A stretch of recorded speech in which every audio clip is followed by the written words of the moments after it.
Assalamualaikum warahmatullahi wabarakatuh, saudara-saudara sekalian. Akhir-akhir ini atau 2 hari terakhir ini dalam polemik nasab yang bergulir, isu yang paling hangat, yang digoreng, yang dibuat bahan untuk melanjutkan isu nasab dengan tujuan untuk mempengaruhi atau mempertahankan orang-orang yang sudah terpapar sekte Imadiyah atau aliran sesat yang dibawa oleh Kiai Imaduddin ini.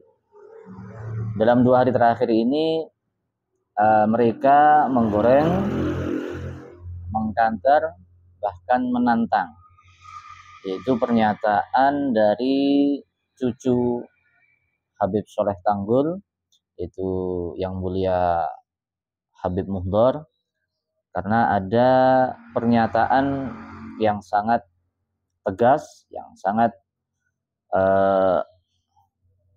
memberi shock terapi ya kepada para pembenci habaib. Dengan perkataan beliau, setidaknya ada 3 ya. Ada 3 hal yang sangat mendasar dari perkataan beliau. Pertama, beliau mengatakan untuk memberi shock terapi tegangan tinggi kepada kelompok Dajjal. Itu menurut beliau, yaitu kelompok pembenci habaib.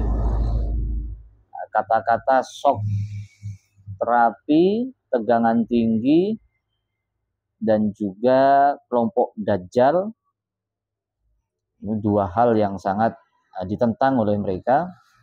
Dan juga dengan dalil kitab Abnaul Imam. Jadi ada 3 hal yang sangat bergulir ya, yang sedang hangat diperbincangkan. Kita bahas yang pertama, shock terapi ya. Shock terapi ini adalah sebuah perlawanan ya kepada kelompok Dajjal. Yang dimaksud ialah kelompok Kiai Imad. Jadi perkataan Dajjal ini juga tanda kutip sangat menjadi reaktif ya, membuat kelompok-kelompok itu sangat beraksi kepada Habib Muhdhar. Padahal kata-kata Dajjal ini sudah lama bergulir dan banyak yang menggulirkan, menyematkan kata-kata fitnah Dajjal ini kepada kelompok pembenci para habaib. Seperti Ustadz Abdul Somad, Kiai Haji Idrus Romli, Gus Wafi, hampir semua ulama-ulama yang bersuara itu senada bahwasannya ini adalah merupakan fitnatud Dajjal ya. Bahkan Kiai Miftahul Akhyar sendiri agak pedas juga dengan perkataan beliau, stempel setan ya. Ada stempel setan yang disematkan kepada Kiai Imad dan kawan-kawannya.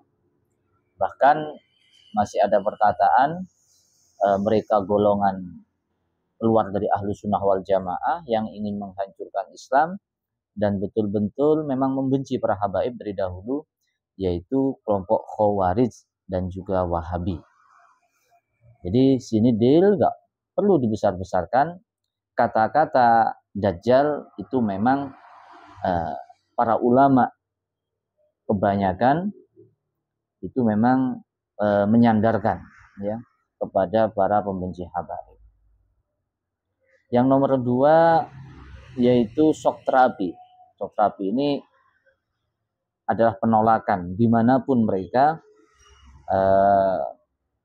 akan ditolak. Sebenarnya ini kita juga memohon kepada para habaib, bukan hanya pada Habib Muhdhar, semua habaib, demi untuk menghindari tensi yang tinggi. Mungkin kita umat sudah bertindak tanpa ada komando, tanpa ada perintah dari para guru, para habaib, kita umat sudah bertindak. Terbukti di Jember dan juga di Malang itu tidak ada komando dari habaib. Masyarakat sudah waktunya bergerak. Jadi habaib tidak usah untuk mengomando ya umat Islam. Biar tidak ada tensi yang tinggi, kita bergerak atas nama masyarakat, atas nama pecinta habaib, pecinta ulama. Itu sudah cukup ya. Itu mungkin yang penilaian ya. Kita tidak ingin melibatkan habaib lebih, karena siapapun yang membela diri ataupun membela habaib pasti akan dicaci maki, difitnah luar biasa, dan itu sudah terjadi kepada ulama-ulama kita. Bahkan ulama sekaliber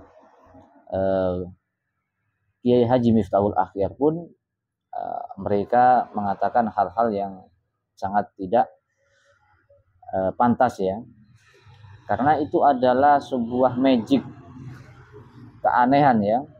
Semua ulama yang dipuji-puji sejak dulu, satu kali saja membela habaib langsung dicaci maki oleh mereka, karena akal mereka sudah tidak normal lagi, tidak sehat lagi. Jadi untuk habaib tidak usahlah ya. Kami mohon cukup umat Islam yang akan bergerak mengasih shock terapi kepada para pembenci habaib. Yang nomor 3 yaitu tentang kitab Abnaul Imam ya. Kitab Abnaul Imam itu hampir sudah 1 tahun yang lalu saya sudah punya kitabnya, dan saya sudah bertanya kepada pakarnya bahwasanya Kiai Imad itu yang selalu mengatakan orang lain itu seperti jika mengatakan kepada Kiai Romli itu hanya levelnya pembaca bukan peneliti, juga kemarin mengatakan kepada ulama nasabah internasional Syekh Mahdi Rojai yang mentahqiq kitab Sajarah Mubarakah, Kiai Imad itu mengatakan levelnya itu hanya pentahqiq, pembaca bukan peneliti.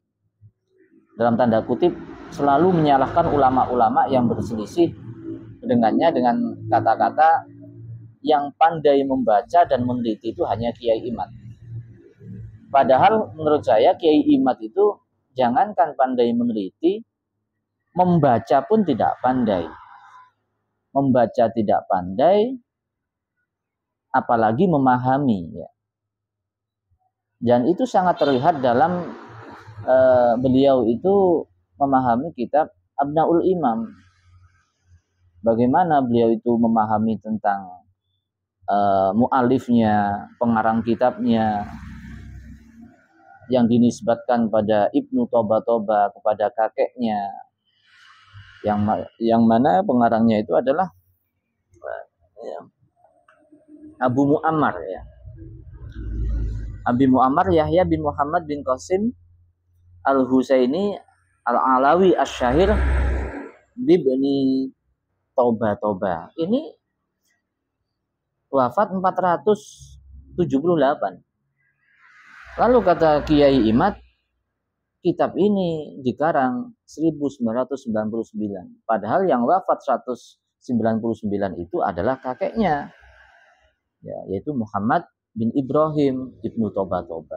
Nah dari sini saja kita bukan nanti memahami telah ditahqiq 3 kali kitab ini dari 20 lembar menjadi 100 berapa ini, dan pemahamannya itu dengan nalar yang biasa saja sudah ketemu kalau Kiai Imad itu tidak bisa memahami akibat tidak bisa membaca dengan tepat, apalagi memahami, apalagi meneliti, itu salah kaprah ya.